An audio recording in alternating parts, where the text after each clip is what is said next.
Hi guys, so I'm here today to actually introduce a video in which I will be filming the later parts as I go on. But basically I wanted to do one of the reading the lowest rated books on my TBR videos. I've seen a few different booktubers do videos like this, and I actually filmed an introduction months ago for one of these. It just took forever. I think I set myself way too high goals. I read a couple of the books that came up on my TBR but never got around to filming the rest of it, and I decided to start again, do this vlog style, go through my Goodreads TBR, find the 3 books on there that I actually have on my bookshelves and are the lowest average rating according to the cumulative ratings on Goodreads, vlog myself reading those and come back and review them for you. So that is the plan for this video. Hopefully it will go alright. I have books on my Goodreads TBR which I don't own, or I do own but are in Edinburgh. Perhaps I was intending on getting out of the library or just buying in the future, etc, etc. So I'm only going for books that are on these bookshelves, which means I'm trying to record my phone right now. Competency. I'm going to go into the want to read, and most of the books I own should be on this want to read tab on Goodreads. And when this is loaded, I will organise it by, oh, I've already done it. Okay, so it's organised by average rating in reverse. The first 2 books that come up have 0 ratings on Goodreads, so I wouldn't say they have bad ratings, they've just not been reviewed, so we'll skip over those 2. And that brings us to the first book on the list, which is The Orphanage of Gods by Helena Cogan. I mean, a part of me also feels quite sad when I see these books have average ratings, because I genuinely want to read them or they wouldn't be on my TBR. But I think that means that that is definitely on my TBR for this video since it's first up, and I definitely have it on my shelves behind me. There's then Gingerbread by Helen Ome, which again makes me a little bit sad because I love Helen Ome. In this case I've actually read the author before and really enjoy her prose, but maybe it's just a Marmite. I know not everybody loves Helen Ome, but yeah, I've got that one, so that's no problem. Frog Music by Emma Donoghue I own, but it's in Edinburgh. Plan for Chaos by John Wyndham, same story. And Dream Angus, the Celtic God of Dreams, same story. Bright Smoke Cold Fire, which is next up, I don't own. I've just added this to Goodreads to remember that it sounded interesting. Somnambulist, Lion's Honey, Devil's Footprint, all books I do own but are in Edinburgh, I know. And then book 3, it looks like, is Troilus and Cressida by William Shakespeare, because I do have a copy of that here on my bookcases, which surprises me, I've got to say, because I was expecting that to have a higher average rating. I actually picked it up after Madeline Miller recommended it on my podcast. So when I was interviewing her, I went straight to the bookshop afterwards and bought Troilus and Cressida because she really likes it as a retelling of Greek and Roman mythology. So if she loves it, I'm hoping that I will love it, even if the average rating is quite low. All of these books, as you saw, have under a 3.4 average rating. Troilus and Cressida has 3.37. Gingerbread has 3.08, and the big surprise there is The Orphanage of Gods, which has 2.96.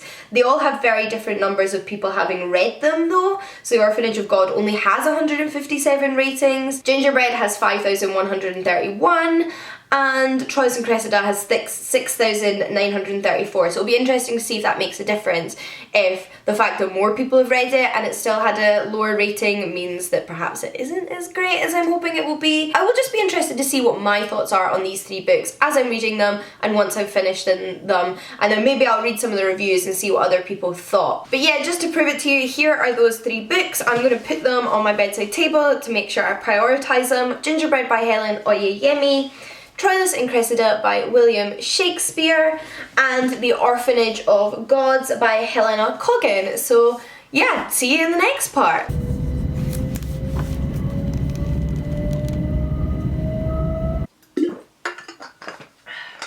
So I did say I would vlog my reading experience during this video, and that is what I'm here to do. I've actually started 2 of the books on the list because I have no self-control. So I've started both Troilus and Cressida by Shakespeare and Gingerbread by Helen Ome. I started this one first when I was in Brighton with Jen on the train, that is.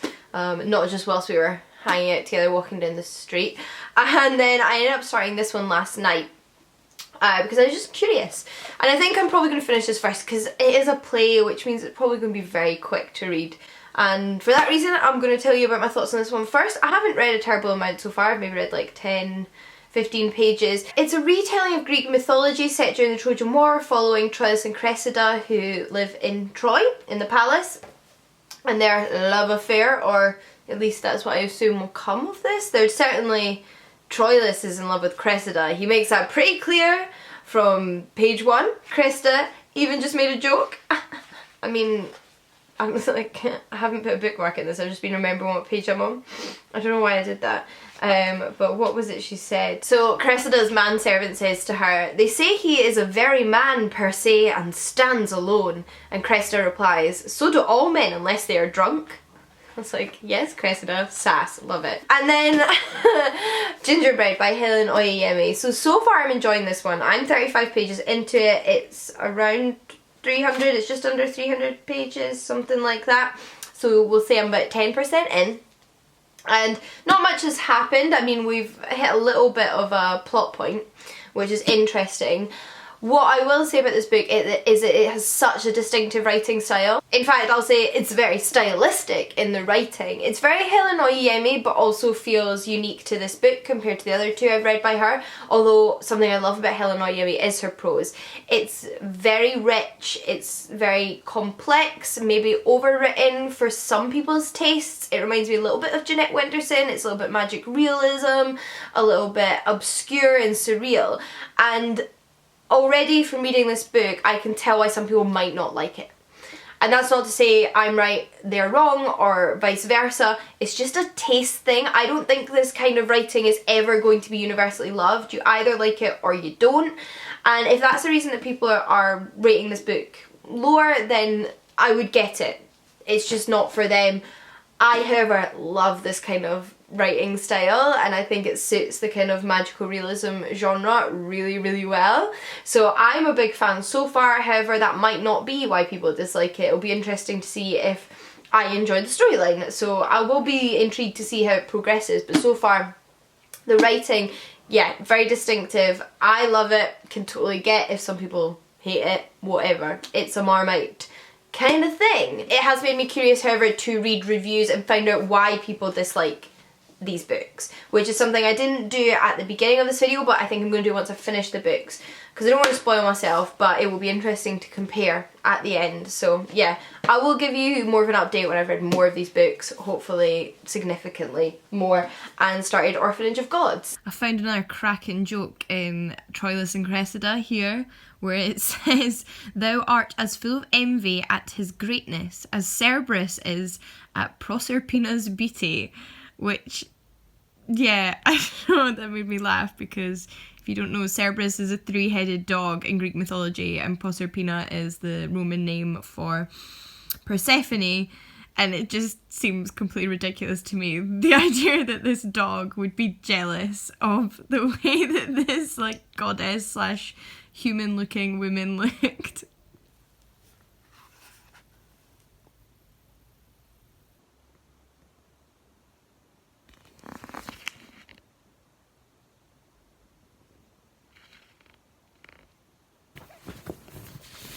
So I'm here with my pile of low rated books, and I have some updates for you.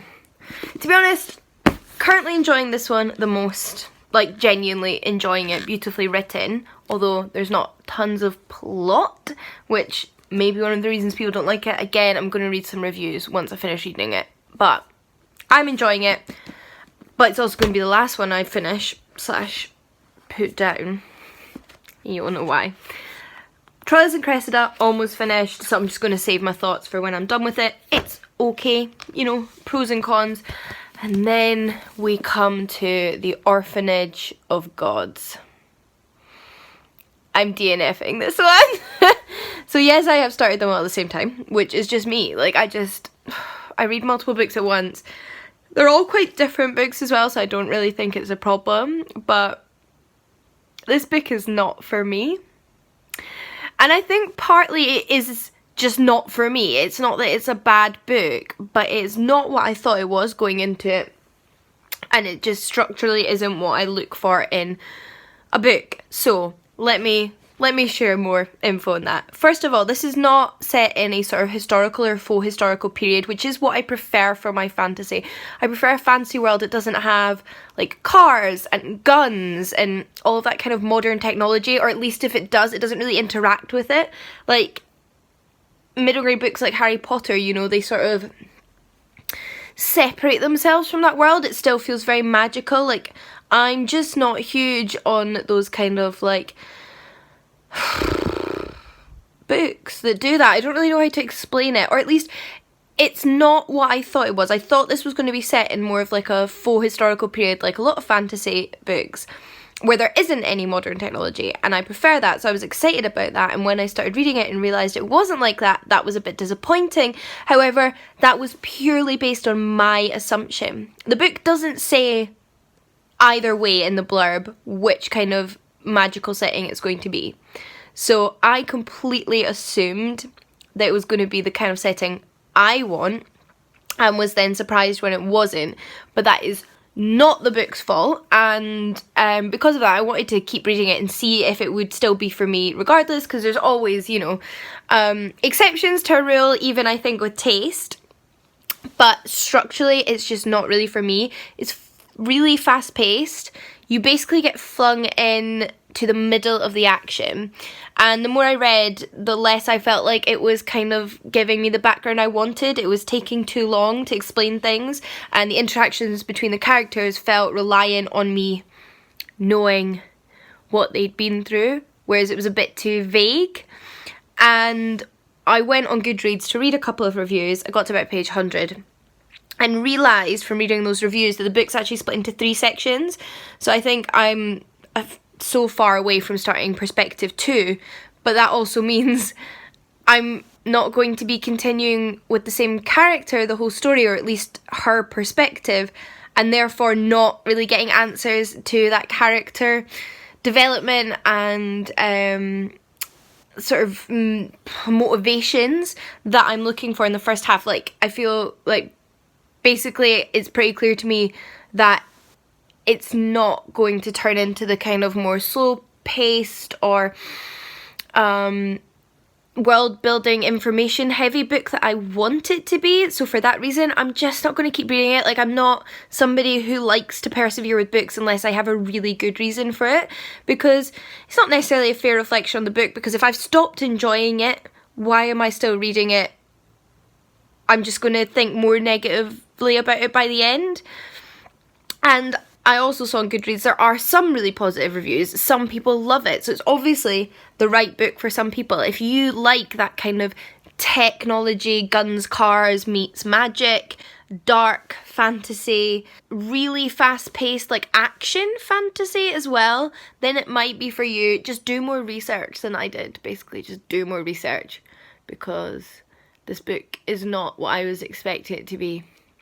So far, interesting journey, really different reactions at this point to each of the 3 books, which is just interesting. And I'll be intrigued to see what I think of these 2 once I've finished them, because I will be finishing both of these ones. So I will check back in with you then. Where did we last leave off? I believe I had just DNF'd Orphanage of Gods, and since then I have now finished the other 2 books I was reading for this video, Troilus and Cressida by William Shakespeare and Gingerbread by Helen Ome. So I'm going to talk a little bit more about my final thoughts on those books since I finished them. First, let's go with Troilus and Cressida, because I, interestingly enough, had 3 very different reactions to all 3 books. Clearly I DNF'd one, so it wasn't for me. Troilus and Cressida was like a sort of 2.5, 3-star, middle of the road read for me that had its interesting moments but overall didn't wow me. And Gingerbread was a 4-star, I genuinely really enjoyed this book read. And it's just so fascinating to see my reactions, given that they all had similar kind of between the sort of 2.9 and 3.10 average ratings. And I'll speculate a little bit more about why that is as we go on. So let's, like I said, start with Troilus and Cressida. This is like my 6th or 7th Shakespeare play. It's not my least favourite, but it's definitely not my favourite. It was just quite an average read and I don't really plan on reading it again. One of the reasons I was interested in reading it is because it is inspired by Greek mythology. It's set during the Trojan War and we follow Troilus and Cressida, who are both Trojans who develop feelings for one another against a backdrop of this war between the Trojans and the Greeks. However, a lot of the narrative doesn't focus on Troilus and Cressida. I feel like as a reader we spent a lot more time in the encampments, particularly of the Greek soldiers, as they give long-winded speeches to one another about the situation that they're in. It's at the point in the war where Achilles is refusing to participate, if you're familiar. I wasn't that interested in these speeches, which were fair enough, like Shakespeare's own interpretations of, say, what Odysseus was thinking and saying at the time, which is interesting, that's speculation, but didn't necessarily have me grabbed, and that's maybe because I just don't love the Iliad.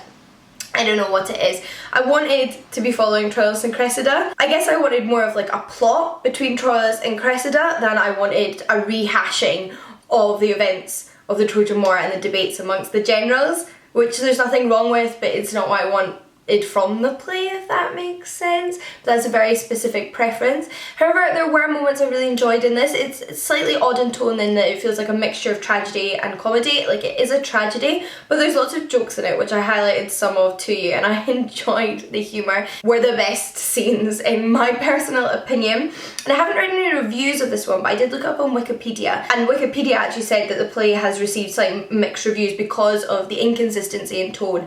I don't know if that's what bothered me, or at least that I noticed what bothered me was the mixture of tragedy and comedy, but that might have been one of the reasons that it just didn't constantly have me hooked. However, I am going to look up and see what other people said about it to compare my own opinion. I already can see somebody says that they like the love scenes, which yes, I agree. I think I was just more interested in the Troilus and Cressida narrative. Somebody else compares it to Titus Andronicus, which is really interesting. I didn't think it was quite as violent and gory as Titus Andronicus, which was probably the most traumatizing Shakespeare play I've read, but it's also based on Greek mythology, and I would say I rated them similarly, so that's just an interesting point. Somebody else has noted that Troilus and Cressida aren't the main focus of the play. Obviously that bothered other people. I also want to read why somebody really enjoyed it though. This is somebody that's given a 5-star review. They've noticed that it's silly and fluffy and Shakespeare spends the entire time making fun of Achilles and Ajax and all the other Greek heroes, which yes, I do appreciate, because Achilles kind of deserves to be ripped into a little bit in my opinion. They've also noted that it's realistic but dramatised for comedic effect. And yes, like I said, I enjoyed the comedy, but I think it's not that consistent in its comedy or its tone. So generally speaking, it seems like it is just a bit of a middle of the road Shakespeare, with some people really enjoying it, some people not liking it, but the majority of people sitting in the middle. So I'm kind of consistent with the majority on this one. Call me basic, why not? Let's now move on to Gingerbread by Helen Ome, which is the book I had the best time with. Now, I came at this book having read 2 Helen Ome novels in the past and already adoring her writing. So Helen Ome's prose are consistently very surreal. They dabble in magic realism, but set in the 20th or 21st century. In particular, her prose remind me of Jeanette Winterson, who is one of my all-time favourite authors, so that's naturally a good thing for me.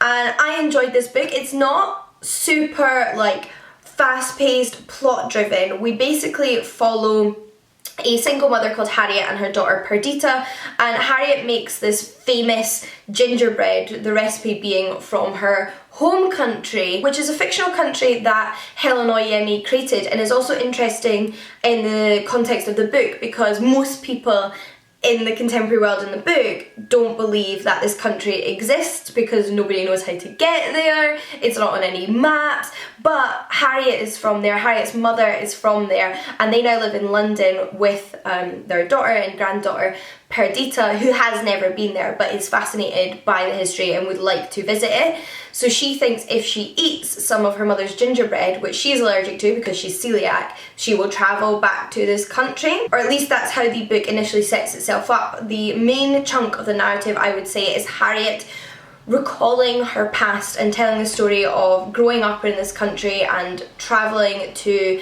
England to Perdita. So we go back in time and follow Harriet's story up until contemporary events when we're back in the same time period the book starts in, if that makes sense. It's very surreal. The prose is so elegant, but it's that kind of elegant surreal prose that you don't necessarily know what the author's trying to say in every sentence, and you have to formulate your own interpretation of events. There's something about reading Helen Ome that makes me feel a little bit like I'm sitting on a cloud. Like I'm not quite solidly grounded on earth and it's all a little bit up in the air. But I like that, and I don't mind just seeing where Helen Ome takes me and enjoying the journey, even if it is a slow one. However, the nature of her writing means I'm not that surprised that lots of people don't necessarily like this book, and it's got a low average rating because I don't think it's for everybody. And interestingly enough, I have talked to people in real life whose bookish opinions I trust, that have both loved this book and hated this book. So I already know people that are on both sides of the fence, and I imagine it's similar on Goodreads. It has a 3.07 average rating at the moment. We've got immediately some 5-star reviews from people that I'm friends with, but then I get on to a pile of 2-star reviews. This is actually a review from somebody who didn't love the book, but I like this sentence where they've said the first part of the novel reads like a Midsummer Night's fairy tale. They, however, felt like the story stalled when it centres around Harriet's youth, and I can totally get why that might be the case for some readers, because it's very slow, you're not quite sure where it's going or why we're going here for a big chunk of it. And they said that despite the beautiful prose, they didn't feel like it successfully did what it was trying to do, so they didn't feel like it went far enough or was explicit enough for whatever reason. Somebody else just isn't a massive fan of magic realism, fair enough, and somebody else feels like it meandered a little bit. And I do agree in a sense. I don't necessarily think Helen Ome's books are about the plot. They're about the writing, and they serve as a vehicle to kind of explore interesting ideas, is what I feel like they do best. However, what I will say is that despite enjoying this book, it's not my favourite Helen Ome that I've read. That would be White is for Witching. And if you have read Gingerbread and not thoroughly enjoyed it, I would still highly recommend White is for Witching, because I think although they are written similarly, they are also quite different in story.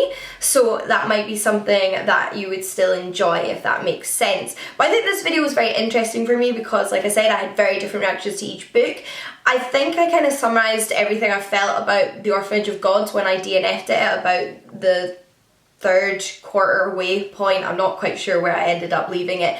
It just wasn't my cup of tea. It wasn't the book I expected it to be, and it did remind me that it is perhaps good to research books a little bit more and look them up on Goodreads when I'm just buying things I've never heard of in bookshops. And that's fine. I'm not giving it a rating because I don't feel like I read enough of it to actually give it a rating. I just knew I wasn't going to enjoy it, so didn't want to waste my time. But yeah, let me know if you enjoyed this video. Would you like me to do another one of these in the future? I did double check, and from what I can tell on YouTube, the first person to do this exact kind of video was Books and Lala. I knew she'd been one of the first few people, but I wasn't sure if she'd been the first ever person. And although I saw that people had done TBRs based on the lowest rated books they had on Goodreads, I couldn't find anyone that had done an actual reading style vlog all in one video before Lala or Kayla. So I'm crediting her with inventing this concept. Of course, check her out in the description down below. I adore her videos. I did think while I was doing this challenge as well, it might be interesting to do a